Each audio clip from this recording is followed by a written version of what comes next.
Hey birds and bees, well, you know when you first get a wig and it's got a stupidly long fringe and you don't know what to do with it and it just doesn't fit? I'm going to teach you how to deal with that.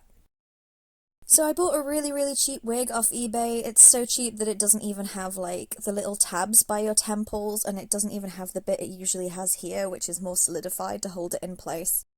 I think it was about £7, so it was really cheap. You can like see the wig cap between the strands of hair. Something that's really important to do when you first get your wig is you see these little elastic bits here. You want to know where your wigs usually fit on your head. For me, it's usually a couple ones in, but this is so cheap that it actually went through the little ribbon bit. It didn't loop through, so I had to take it out and put it on one smaller just to make sure it actually, stayed on my head.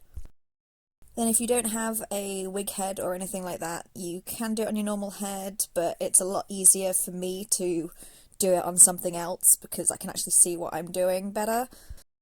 There's probably a lot less steps if you're doing it on your own head because you can actually see where everything lines up to, but it also means you can't do the back very well. So let's just get into it. First things first, you're obviously going to want to brush it. I use a wig brush because it doesn't actually pull out the fibres of the hair, it just smooths everything down and it works a lot better, but you can use whatever you've got. A comb will work too.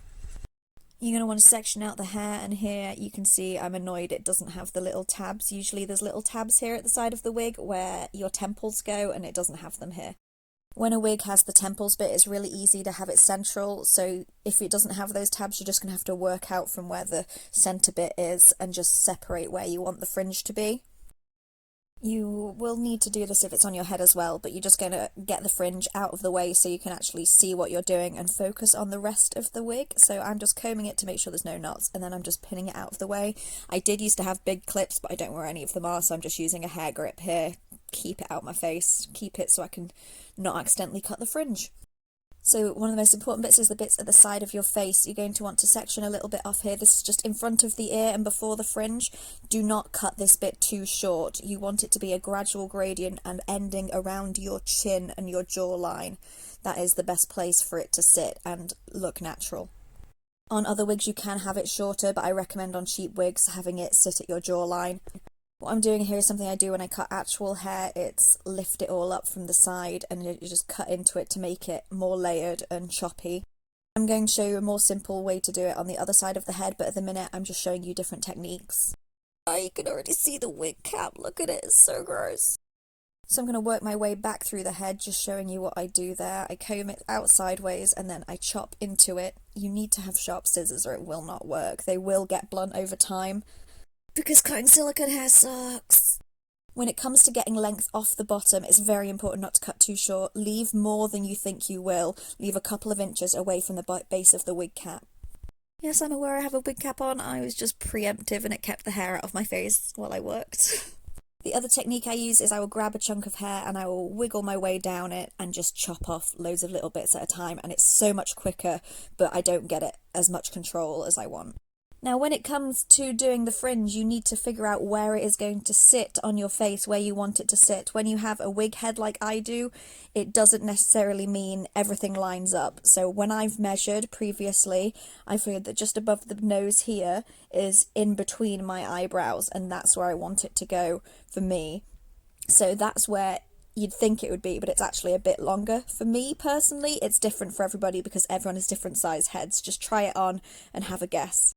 A lot of the time when you get a wig, it will not be straight, it will be curving this way and that. So what you will need to do before you even start cutting the fringe is, once you've combed it out, you'll be able to see if it's straight or not, and you will need to give it a quick straighten. If not, on your lowest heat settings, because it's a very cheap one, it will just fry up. I like to separate it into 3 sections at the start because I like the middle section to be a little bit longer, and we're just doing that same method that I did at the end. I'm just grabbing a chunk, I'm moving the scissors up and down as I go. I don't want to hold those scissors still, and I'm just cutting into it. Another good technique that I'm doing here is called point cutting. You just cut directly up into hair and it thins it out more naturally. I'm just trying to add some layers so it doesn't look as bulky.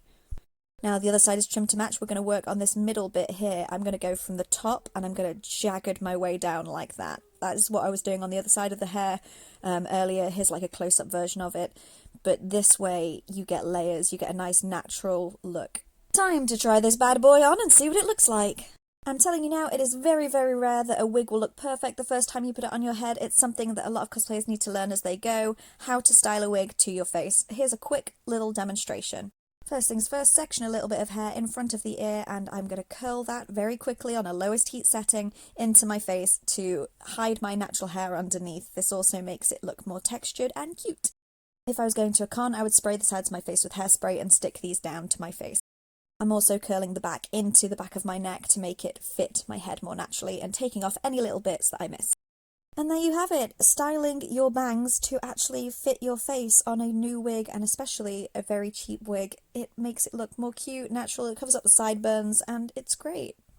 You do still get what you pay for though, because as you can see at the back, you can still see the wig cap, and it's, it's not the best, but at the end of the day, it's cheap and it looks good enough to work, for front-facing things. Comment if you want any other tips and leave a like, and I love you all, bye!